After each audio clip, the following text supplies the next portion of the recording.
prioritaire pour la consolidation de la paix, de nombreuses recommandations et constats ont été faits dans le cadre de renforcement du climat de paix en Guinée et la mise en œuvre d'un processus de réconciliation nationale. Des résultats qui ont été présentés hier au Premier ministre lors de cette séance de restitution par l'équipe du Fonds de consolidation de la paix.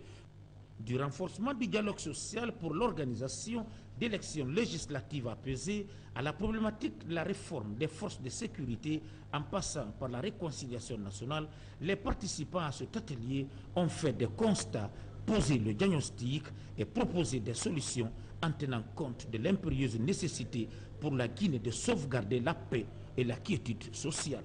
Notre mission va faire un rapport à la commission de la paix qui siège à New York pour faire le rapport de volonté important et que la commission devrait faire son boulot et accompagner le pays. Sur tous ces sujets, les Nations Unies s'engagent à soutenir le gouvernement, notamment dans le cadre de la mise en œuvre d'un plan prioritaire qui devra aider la Guinée à bénéficier du Fonds de consolidation de la paix. Alors, vous savez, ici, le système foncier est très compliqué. Il y a les premiers occupants qui ont cédé aux premiers arrivants, qui l'ont retrocédé par la cola traditionnelle. Donc tout cela, la terre, même si elle n'est pas occupée, mais elle a un propriétaire. Alors dès que la mise en valeur, n'est-ce pas, commence, finalement, ce sont ces problèmes qui sont en fait à la base de ces conflits. Alors le phénomène déclencheur, certainement, c'est les querelles de personnes, mais qui trouvent un terreau sur ces problèmes, évidemment, sociologiques, mais économiques. La zone en question a vu ces derniers mois, ces dernières années, se développer des projets assez promoteurs, la culture de l'uréa, du palmier, qui rapportent maintenant beaucoup d'argent. Et finalement, les anciens, la terre coûte maintenant très cher. Et ceux qui avaient donné la terre à d'autres, avec la cola traditionnelle aujourd'hui, aimeraient reposséder ces terrains pour les vendre à des prix très élevés. Donc finalement, c'est des conflits latents. Il va falloir gérer sur le long terme. Donc nous y veillons. Déjà une mission gouvernementale a séjourné là-bas. Et c'est tout à l'heure on me faisait le compte rendu. Et certainement nous allons envoyer d'autres missions avec une présence massive des forces de sécurité et de défense pour éviter que le conflit ne dégénère. Donc c'est un constat que nous-mêmes nous faisons. Et pour nous dire que nous devons redoubler d'efforts pour que finalement cette activité de consolidation de la paix soit une priorité pour le gouvernement. Peu avant cette séance de travail, le Premier ministre s'est entretenu avec le vice-président de la BAD, venu participer au 5e symposium Mine-Guinée à Conakry. Les entretiens ont porté sur le renforcement de partenariats déjà fructueux entre la Guinée et la BAD, une institution qui s'apprête déjà à débloquer une importante enveloppe financière au titre d'une aide budgétaire pour la Guinée. Suite aux événements qui ont eu lieu à Galapaï dans Youmou, le ministre de l'Information et sa suite ont animé une série de meetings de sensibilisation dans la région forestière en faveur de la paix et de la réconciliation nationale, garant de notre développement. Maferin Camara. Guéké et Bignamou sont les deux localités les plus proches de Galapaï.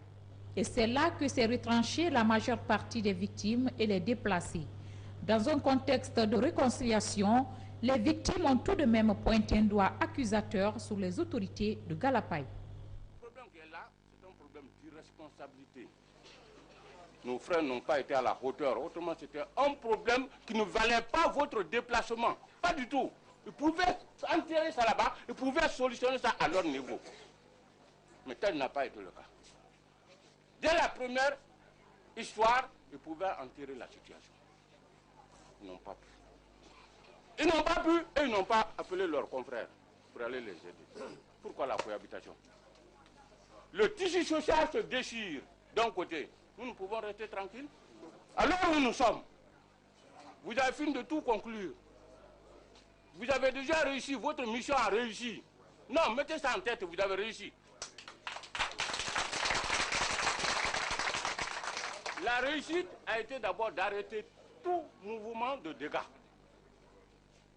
La réussite a été de placer des hommes capables, comme l'a dit l'autre défunt, des hommes qu'il faut, à la place qu'il faut, en tête de ce secteur, qui ont su mobiliser, qui ont su canaliser, qui ont su également réconcilier les gens. Là, depuis hier, à chaque heure de prière, c'est des sensibilisations. C'est des sensibilisations. C'est des prières. En réponse aux différentes interventions et séances tenantes, le ministre a suspendu le président de la CRD de Galapay.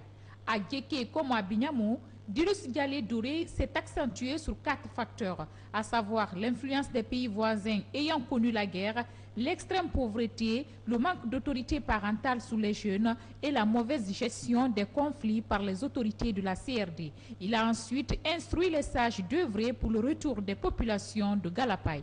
Il est urgent que vous retourniez à Galapay pour que, dès maintenant, pour que les autorités, puisque le président de la République, vous l'avez élu, et c'est vous qui avez fait de lui un président. Quand il promet, il le fait. On a besoin de plus que la pitié, on a besoin de solidarité. Aidons ce village à retrouver sa santé, et vous pouvez le faire. En Nzerekouré, dernière étape de cette série de sensibilisation, les nouvelles autorités régionales s'engagent à appuyer le gouvernement pour le maintien de la paix dans la région. Nous, autorités de la place, on est en train de prendre toutes les dispositions. On a commencé par les autorités à la base, les chefs des districts, secteurs, sous-préfets, préfets et moi-même le gouverneur. Nous serons au chevet des citoyens pour continuer la sensibilisation pour que la cohabitation soit possible. Avant de quitter la région forestière, l'émissaire du président de la République a fait quelques recommandations. Le président de la République a décidé de renforcer le rôle de la protection de nos frontières par nos forces armées. Au niveau rural, les jeunes aient des occupations qui donnent des résultats. Au niveau local, il faudra que les sages s'investissent davantage. Chaque fois qu'une crise pointe à l'horizon, on n'attendait pas que cette crise atteigne des sommets, mais que les sages, tout à fait dans leur programme habituel, se mettent à la disposition des responsables pour parler aux populations. Au cours de ces différentes rencontres et dans un climat d'apaisement et de réconciliation, l'esprit de pardon a été largement partagé par les populations de la région forestière. En attendant d'être jugées, les personnes interpellées se trouvent dans les locaux de la maison centrale de Nzerekouré. Depuis ce matin, des informations relatives à une visite inopinée de la garde présidentielle chez le président de l'UFDG sont à la une des stations étrangères. Ces informations sont démenties par les autorités guinéennes et à ce propos, on écoute le général Bourema Condé, chef d'état-major particulier du chef de l'État, le professeur Alpha Condé. Il est au micro de Mohamed Sanko. Monsieur, mon général, on apprend par certaines presses que le domicile du président de l'UFDG a été violé par la garde présidentielle. Vous êtes le chef d'état-major particulier de la présidence. Quelle est la vraie version des faits? Bon, je ne peux pas vous donner la vraie version des faits, mais je peux me prononcer sur la conduite de mes hommes, c'est-à-dire les hommes de la garde présidentielle, par rapport à ceux qui demeurent la ligne de conduite instruite par le professeur Alpha Condé, président de la République, commandant en chef des forces armées. Mais, bons Guinéens comme vous, nous avons tous appris ce matin par les ondes de RFI et de BBC que le domicile de M. Selou Dalin aurait été violé. Vrai ou faux, ce que je voudrais apporter comme précision, c'est que la garde présidentielle guinéenne, au jour d'aujourd'hui, a une mission bien précise. C'est assurer la sécurité des institutions républicaines, assurer la sécurité de M. le Président de la République. En aucune manière, les éléments de la garde présidentielle ne sauraient intervenir pour quelque motif que ce soit en ville, pour quelque motif que ce soit, je le précise bien, a fortiori pour visiter le domicile d'un citoyen quelconque. Et donc, je me déclare en faux par rapport à toute allégation qui ferait mention de la présence d'un élément de la garde présidentielle au domicile de M. Selou Dalen Diallo. Je le dis clairement, encore une fois, notre armée aujourd'hui est en train de donner la preuve de son caractère républicain. Elle ne peut pas être une chose et son contraire à la fois. Nous ne pouvons donc pas cautionner un tel comportement. Et je me permets de vous dire que sitôt que l'information connue de nous, toutes les autorités de la présidence se sont mises sur pied pour vérifier. Ceci dénote déjà la volonté des uns et des autres à préserver ce que nous avons appris du professeur Alpha Condé, c'est-à-dire la préservation des droits des citoyens. Donc aucun militaire de la garde présidentielle, je ne peux pas par extension dire aucun militaire de l'armée guinéenne, parce que je n'ai pas le contrôle de tout le monde, mais cela nous paraît très saugrenu qu'à 13 h, comme l'ont confirmé déjà les membres de la famille de M. Selou Dalen Diallo, que des soldats de l'armée guinéenne se présentent à un domicile, subtilisent un ordinateur et 600 000 francs guinéens. Je vous remercie. Merci. Travaux en plénière hier au Conseil national de la transition. La journée a permis l'adoption du calendrier de travail devant permettre l'examen de la loi de finances 2011. Les travaux devront durer 20 jours. La séance plénière a été présidée par Mme Hadja Rabiatou Serradalo, présidente de l'institution. François Lama.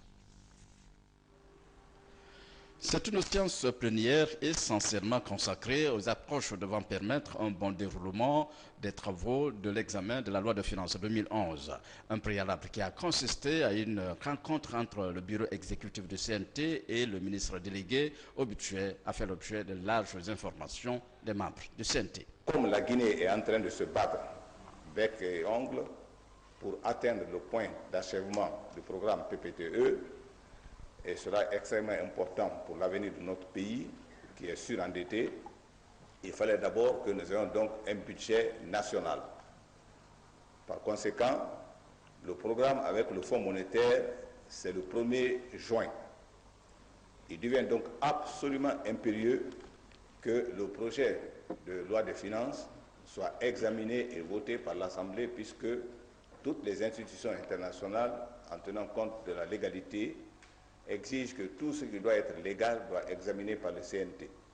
Justement, l'examen de la loi de finances 2011 sur la table du CNT va durer 20 jours francs à partir de ce mercredi 11 mai 2011. Un calendrier de travail qui repartit les différents départements ministériels entre les 9 commissions de travail du CNT est déjà opérationnel. La loi de finances doit être validée le 1er juin avec les partenaires, le Fonds monétaire. Donc pour ça, il faut que les commissions puissent être programmées et que tous les départements ministériels qui sont concernés, il y a beaucoup de choses à faire, les lettres d'invitation, il y a beaucoup de travail à faire. Donc ça nécessite un budget supplémentaire.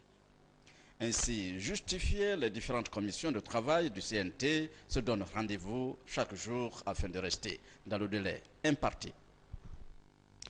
Le ministre de l'Économie et des Finances publiques, avec l'appui du service de coopération de l'ambassade de France en Guinée, vient de procéder au lancement officiel de l'opération spéciale sur le contrôle fiscal en Guinée. Cette opération vise à qualifier le secteur des finances publiques, tant recherché par le gouvernement guinéen et les partenaires au développement. Le reportage de Ali Badara Kondé. C'est parti pour le lancement officiel de l'opération spéciale sur le contrôle fiscal en Guinée. Cette action est initiée par le gouvernement à travers le ministère de l'Économie et des Finances avec l'appui du service de coopération de l'ambassade de France en Guinée. Une opération qui survient au moment où le secteur des finances publiques se trouve dans une situation de dégradation poussée.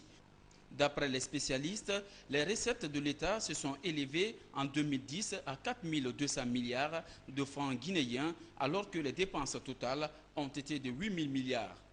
La Direction nationale des impôts attache du prix à l'exécution correcte de ses missions de vérification